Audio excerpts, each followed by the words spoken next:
Chapter 31. Festival. The inn that Scarlet eventually settled on was a 3-story affair, just outside of the large plaza.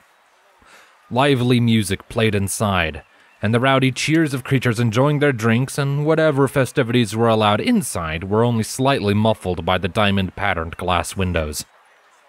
The sign that hung over the door depicted Celestia and Luna in a simplistic, pointy art style. They were chasing each other's tails in an endless circle, in the center of which were the words, "The Dawn and Dusk Inn," engraved in bright, bold letters.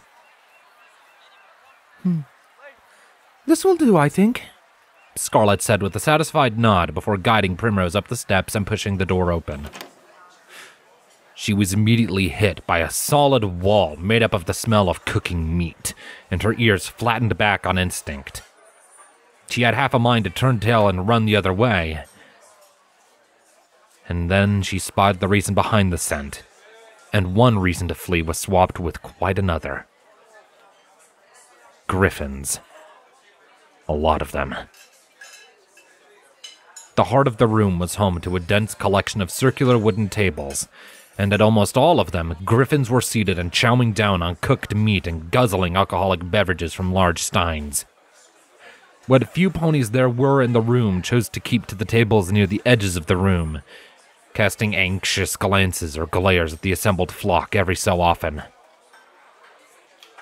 On the left end of the room, an aging stallion with an orange coat and gray mane stood patiently behind the bar. A short, trim mustache decorated his upper lip, while a high-quality black button-down shirt covered most of his barrel. His emerald eyes scanned over the crowd in scrutiny, but his expression was otherwise unreadable to Scarlet.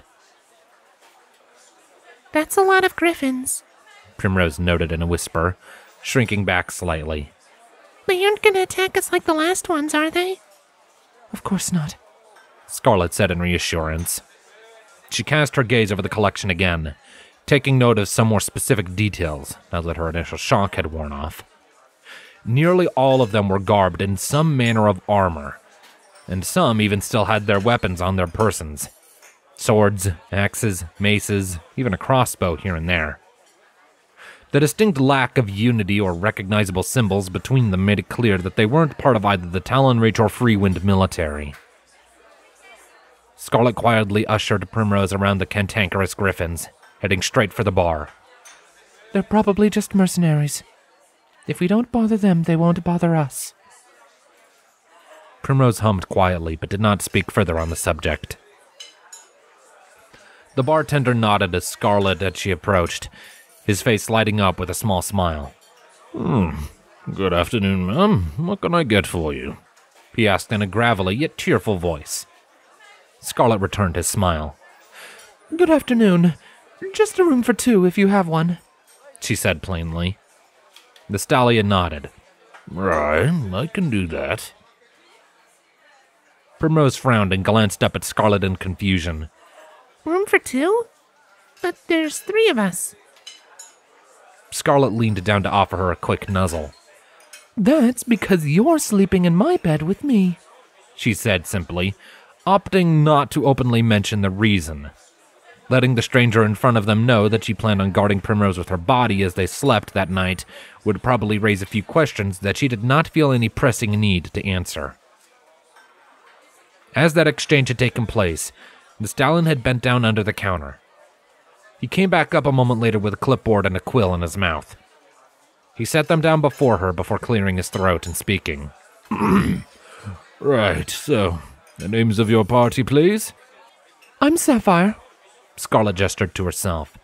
And this is Protea. We have another pony who will be coming by later as well, a unicorn stallion named Looking Glass. Scarlet quickly lost herself in the fleeting interactions of getting her room arranged. Every so often, she cast a glance back at the griffins that occupied the center of the room, anxiety and remorse nibbling at her heart. How many of them did my actions in the war affect? She wondered quietly. She had no way of knowing, but that only served to make her insecurities worse. Excuse me. Primrose suddenly asked while propping herself up so she could see over the counter, her big eyes boring into the stallion. Who are all those griffins? Protea! Scarlet hissed out, her eyes darting back towards them for a moment. That's none of our business. Primrose shot her a disapproving look. I know, but they're upsetting you. She said before looking back to the stallion again. Can we know? Even just a little bit? Please? The stallion did not at all seem perturbed, and in fact chuckled through the quill in his mouth. He set it down once he was done writing something down on his clipboard and smiled at her. Oh, sure, a little couldn't hurt. They're a band of mercenaries from out east. Recently rolled into town for work. Apparently they got a pretty well-paying job from the Solar Council, doing some scouting up in the mountains. Looking for that dragon that got a bunch of ponies anxious, making sure it's not a threat. Primrose smiled and looked back up at Scarlet. See? It's okay. She chirped before letting herself back down. Scarlet blinked, taken by surprise by this information. Mercenaries from out east, was it? That would explain the lack of any unifying symbols in their attire. She hadn't expected the council to so quickly change their plans in regards to the dragon, but given that they had lost Lenz's contribution, she supposed a quick solution only made sense. The griffins were around, the council needed the help.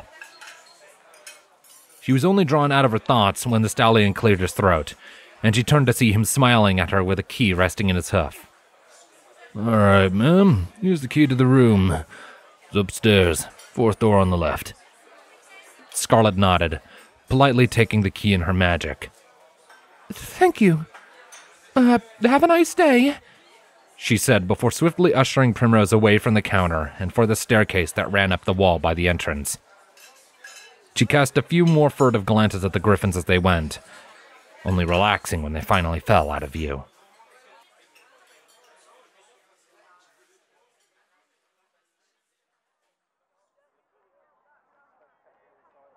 Primrose? Scarlet asked a short while later, after the two had gotten comfortable in their room. Scarlet was seated on her bed, her cloak off to one side, while Primrose was looking out the window towards the plaza. The foal turned back to Scarlet with a curious look. Scarlet shifted on her haunches before nodding down at the floor.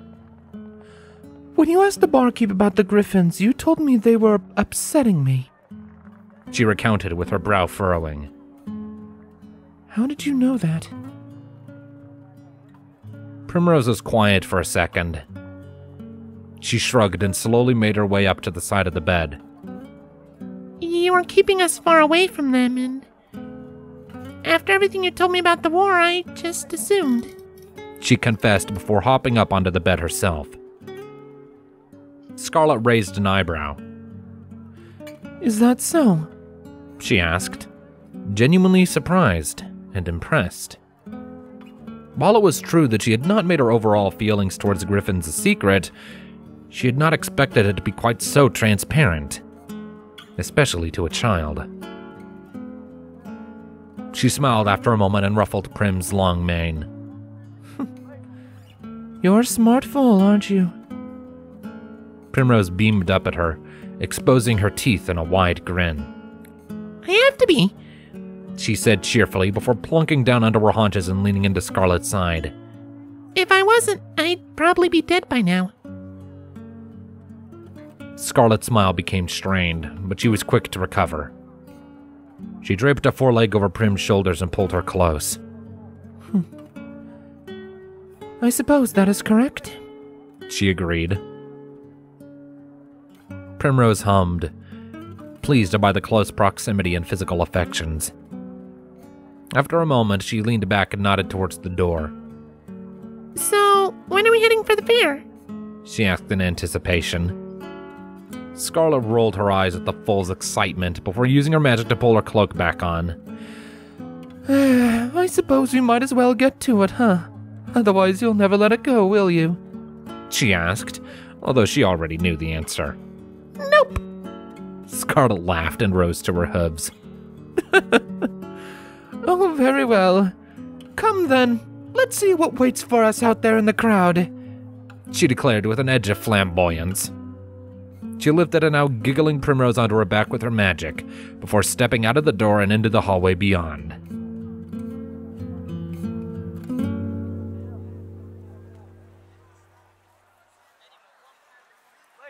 The moment they left the inn, everything became a blur. Scarlet had to struggle to keep up with Primrose, practically chasing the excitable filly as she bounded from one thing to the next. From a Pegasus juggling sharp-pointed knives with his wings, to an earth pony playing lively music on his lute, to a unicorn creating an impressive light show with her magic. Every display of entertainment enthralled Primrose in one way or another, be it tension and fascination from the juggler, to awe and wonder from the luminist. Scarlet was starting to think that she was getting the hang of chasing Primrose around, when the foal finally slid to a stop in the heart of the plaza, short of breath from all the excitement. Her eyes were glued to something, and as Scarlet came to a stop, she turned to look herself. A circular wooden fence had been erected near the heart of the plaza, with the ground within the borders covered in mud and grass, creating a sort of vague arena. A box-shaped wooden construct sat 10, maybe 12 feet tall, was set into the side with a flat-based door. A crowd of ponies was scattered about, cheering and whooping as a collection of foals and one of their parents chased after something. Scarlet couldn't really see what it was from here. I got it!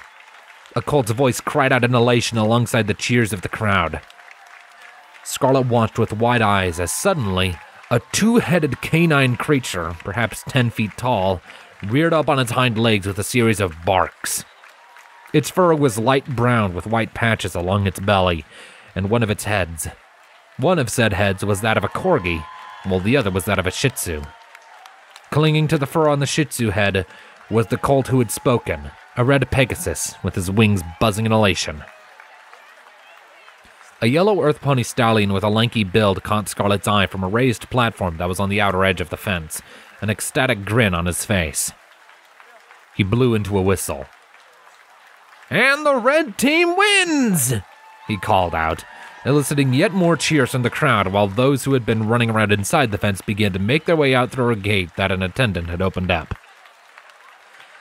The announcer then leaned forward, sweeping his eyes over the crowd in a searching manner. "Now, who will be next to challenge my Orthros in a game of speed, agility, and cunning? Step right up, parents and fools, for there are prizes to be had." Primrose looked up at Scarlet with an all-too-eager grin. Can we? She asked. Scarlet eyed the arena with a raised eyebrow. Chasing around a huge two-headed dog, an Orthros as the announcer had called it, in a fenced-off arena filled with mud? It wasn't her typical idea of fun. But this wasn't about her, was it? This was for Prim's benefit. Scarlet smiled and nodded. "I do not see why not," she said, before stepping forward to be closer to the announcer. Primrose clapped her forehooves together with an audible squeal before scampering to catch up. The announcer grinned widely as 8 ponies and their foals came forward, not counting Scarlet and Primrose. He nodded in approval before clearing his throat. "Some returning faces, I see, and some new ones." His eyes darted between a few of the ponies present, Scarlet and Prim included. He grinned and leaned back. "Very well then, for the benefit of all present, allow me to go over the rules again," he said before gesturing at the assembled ponies before him.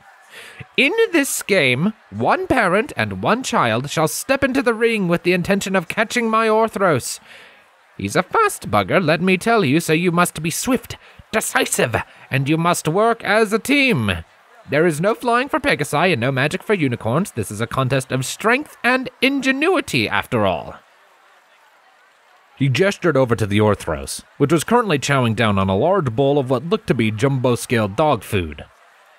"To catch him, you must be the first team to place 3 rings from yonder barrels over 1 of his heads. Each team will get their own color of rings to differentiate. Each pony may only carry 1 of your rings at a time. When the game begins, there is to be no pushing, no fighting, and no hitting. You may throw some mud at the other contestants, though. It's quite squishy and soft and easy to wash out. I made sure of that. Scarlet hummed to herself as a few chuckles passed through the air before clearing her throat. The announcer paused and nodded at her expectantly. Yes, ma'am? Question? Yes, just one, she said before reaching down and patting Primrose on the head. I have never played this game, and neither has my foal. How safe is it? There isn't a high risk of injury, is there? The announcer grinned and shook his head. Nay, lass. In all the 10 years I have run this game, there has never once been any serious injury. And there were a few small accidents in the early days, I will freely confess, but those incidents were minor and were easily and swiftly remedied. If it puts your mind at ease, however, you may have my word that I have a dedicated group of ponies on standby with extensive medical training to intervene in the event that some pony is harmed. But that is so extremely unlikely, as Fluffernutter is a rather soft-hearted oaf and would never willingly hurt a fly. As if to prove his point, the Orthros, Fluffernutter as he was called apparently, elicited a series of delighted laughs from the ponies on the other side of the fence from him by assaulting one of them with a flurry of happy licks while his tail wagged behind him. A few pleased awes made their way through the crowd at the sight, and Scarlet managed to put on a small smile. Very well. My question is answered, she said before sliding back into line. The announcer clopped his hooves together. Excellent. Are there any other questions? A filly's hoof shot up. What kinds of prizes are there? The announcer grinned and gestured back behind his platform. I have a stall over there. The winning team will be allowed to take whatever they so wish from whatever is still available. 1 item per pony, 1 thing for the parent, and 1 thing for their victorious foal. The filly bounced in place and began to excitedly jabber at her mother. The announcer nodded. Anything else? He was answered by a moment of silence. His grin widened. Very good. He hopped back up onto his raised platform. Contestants, please enter the ring and choose your color. Please leave any personal belongings by the fence. We wouldn't want the mud to ruin anything now, would we? Rest assured, they will be guarded. Scarlet glanced down at her cloak and cringed, a brief flag of alarm flying up in her mind. What if some pony recognized her cutie mark? Primrose did not seem to have any such reservations, already skipping forward while humming a merry tune. With the decision already made, Scarlet forced herself to set aside her worries for the time being. With a quick flick of her magic, she pried off her cloak and passed it to the growing mound of assorted items that sat by the edge of the fence. A pony stood guard by the pile, nodding at her and offering assurances to the ponies that went in that he would guard their things as they played. Scarlet followed Primrose over to the barrels that were arranged along the edge of the ring, her eyes already settling on the barrel with the red rings contained within. A tingle built up on the back of her neck, and she knew then and there that some pony was staring at her.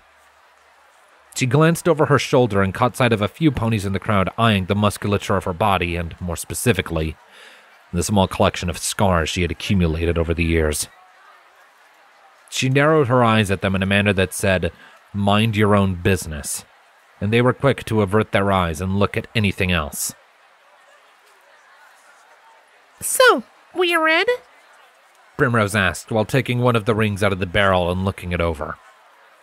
Scarlet nodded, reaching in and lifting out the remaining 2 with a thoughtful hum. The rings were made of wood, and each one was approximately 2.5 feet across. They were lightweight, and it only took a cursory examination for her to realize that they had been enchanted to be remarkably durable for their weight. No risk of them breaking mid-game, then. It would seem so, she said after a moment, before hanging one of the rings over her neck and turning around to watch Fluffernutter. The tall creature was being guided back into his doghouse, his tongues lolling out and eyes carrying the glint of excitement that only an innocent puppy could have. A hush slowly began to fall over the crowd as a few attendants completed the preparations for the game. The announcer received a collection of nods, and his grin reappeared. "Are the teams ready?" he called out. There was a loud collection of affirmatives from the gathered ponies, and Primrose was among the loudest, hopping up and down in place and squealing her little head off. Scarlet smiled and nodded along. The announcer turned to the crowd. "And are all of you ready?"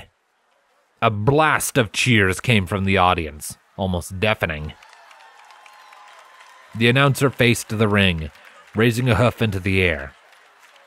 "Then let the game begin!"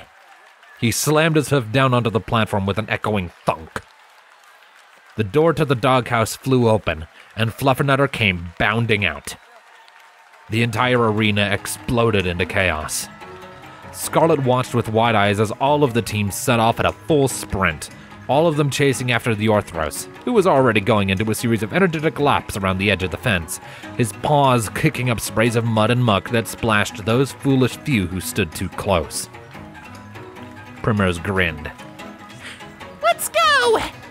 She cheered valiantly with one hoof thrown up into the air.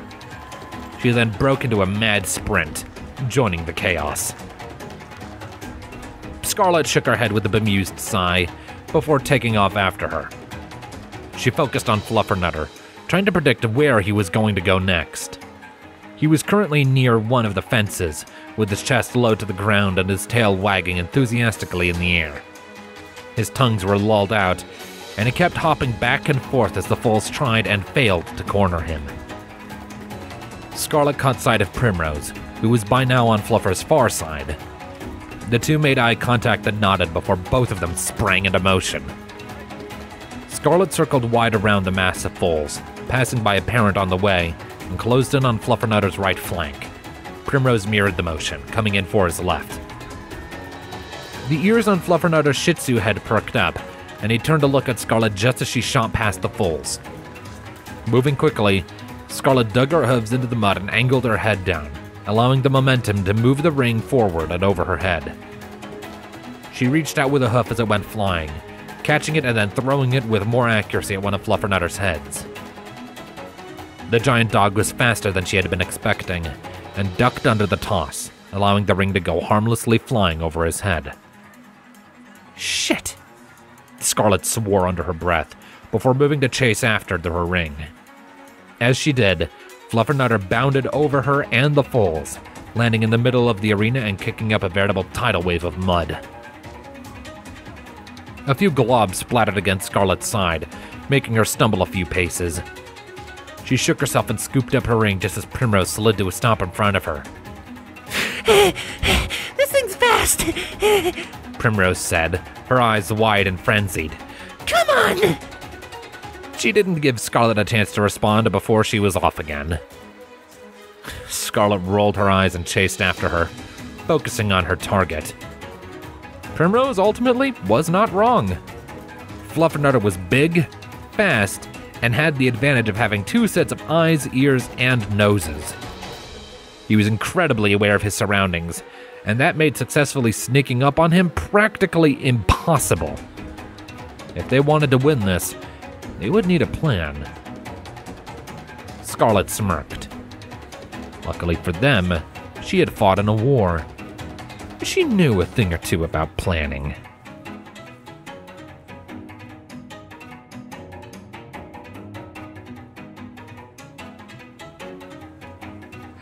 Now I know why they say no plan survives first contact with the enemy. Scarlet thought, around 15 minutes later, short of breath and absolutely caked in mud. Primrose was on her back, similarly short of breath, but her eyes yet shone with a fiery determination that only a kid in the throes of an intense game could have. Fluffernutter had made it extremely difficult for any of Scarlet's plans to work. There was also the pony factor to consider, with the other parents and foals often taking courses of action that hurled enormous monkey wrenches directly into Scarlet's ideas before she could even finish forming them. This wasn't a game of smart thinking like she had initially pondered, but one of quick thinking. Hence why Primrose now rode on her back while spinning one of their two remaining red rings on her hoof as if it were a lasso, a technique she had no doubt acquired back when she lived with the Apple family. Scarlet's own ring was still hanging around her neck, while the third and final one was securely nestled around Fluffernutter's Shih Tzu head, along with a practical rainbow of other rings. Mud! Duck! Primrose yelped. Scarlet did so without hesitation, barely avoiding a thick glob of mud that went sailing right where her head had been a moment earlier. She heard a colt growling in frustration to the side, and quite close at that. Grinning internally, Scarlet pressed her forehooves into the mud while giving her hips a sudden jerk to the side. Her leftover momentum caused her to slide around on her front legs while her hind legs swept through the top layer of the mud, sending a thin tidal wave to wash over the colt who had dared to lob a projectile at her. His wail of alarm, followed by his chuckles of merriment, made the loss of momentum worth it. Primrose blowing a raspberry at the colt from her head only added to Scarlet's enjoyment. Incoming! Primrose called, drawing Scarlet's attention back to the rest of the game. Fluffernutter was bounding in their general direction, looking over his shoulders with both heads as a small stampede of still energetic foals chased after him. Their parents were lagging behind, either due to exertion or a desire to pace themselves. Maybe both. Either way, the angle of Fluffernutter's approach presented an opportunity. Scarlet smirked and resumed her sprint. Be ready to jump, she commanded, pumping her legs for all she was worth. Ready! Primrose called back. Scarlet bit on her tongue and narrowed her eyes, focusing intently on her timing. Fluffernutter's path was about to intersect with hers, the enormous dog seemingly oblivious to her location. Just a few more steps. Now. Scarlet compressed her hooves before launching herself upwards towards Fluffernutter's Shih Tzu head. Primrose was prepared and leapt with her, using Scarlet's momentum to burst her own. She flew right up in front of Fluffernutter's face, drawing a confused snort from him. With a victorious shout, she slammed her ring down on his head, fitting it over his neck like one of a million necklaces. Surprised, Fluffernutter reared up on his hind legs with a loud bark. My turn. Scarlet capitalized on Yorthros' sudden end in movement by turning and leaping up onto his back. Her hooves scraped and slid a few times, scrambling to find some purchase on his smooth fur, but some of the mud had dried on top of him, and she was able to find her hoofing. Grinning and grunting with effort, Scarlet turned and began to climb along his back for his heads. Fluffernutter did not seem to take kindly to having a grown mare crawling on his back, and so began to spin rapidly in place as if he were trying to eat his own tail. A small vortex of mud was kicked up from the momentum, causing the other foals and parents to back away until an opening presented itself. Which was good for Scarlet. Her strong grip kept her from falling off, and with one last surge of strength she threw herself forward into the back of the Shih Tzu head, making Fluffernutter stumble. Then, with a needlessly fanciful flourish, even as Diorthros shook his head around, Scarlet plucked her ring from her neck and settled it over his like it was a piece of royal regalia. And with that, the crowd burst into cheers. "The red team wins!" the announcer declared, blowing into his whistle loudly. "And what a spectacular display of strength and acrobatics from the red-maned mare! Give her a big round of applause, every pony!" And the crowd did just that, cheering and hollering out their approval for the show. Fluffernutter did not seem to care much for the noise, as he swiftly came to a stop and sat down on his haunches, panting for breath and clearly ready for a rest.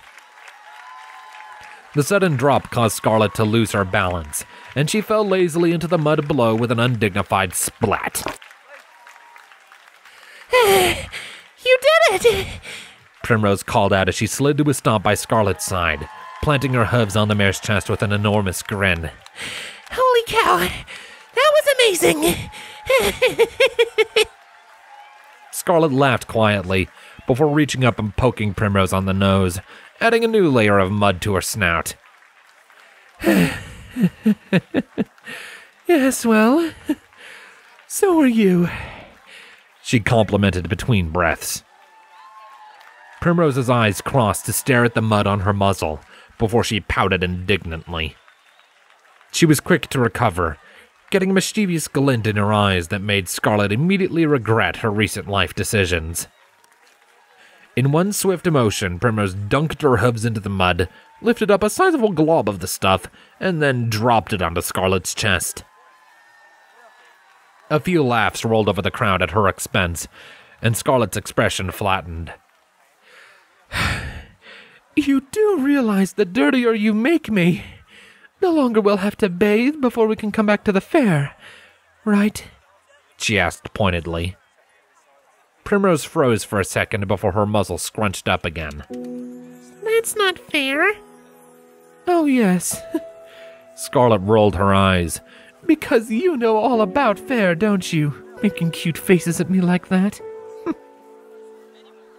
Primrose stuck her tongue out at Scarlet, a motion that was quickly reciprocated, before the two shared a few merry giggles and a warm embrace. Excuse me, miss? A stallion called from the nearby fence, drawing their attention. He was one of the game attendants and nodded towards the newly opened gate further along the fence. Oh, I hate to ruin your moment, but we need you to leave the ring now. We need to pick up your reward and make way for the next batch of contestants. Oh, yes, of course. My apologies, Scarlet called over in response before stiffly sitting up onto her haunches. She gave Primrose a sideways glance and a small smile. So then, shall we? Primrose hummed cheerfully. Once Scarlet was up on her hooves, Primrose leapt up onto her back and got comfortable as they made their way for the exit. So, any idea what you want? Scarlet asked after a moment. Primrose hummed quietly, thinking the question over. After a moment, she shrugged non-committally. I don't know. I just wanted to chase the big dog. Scarlet paused, and then let out a laugh. After a few seconds, she shook her head in mock dismay and pressed on.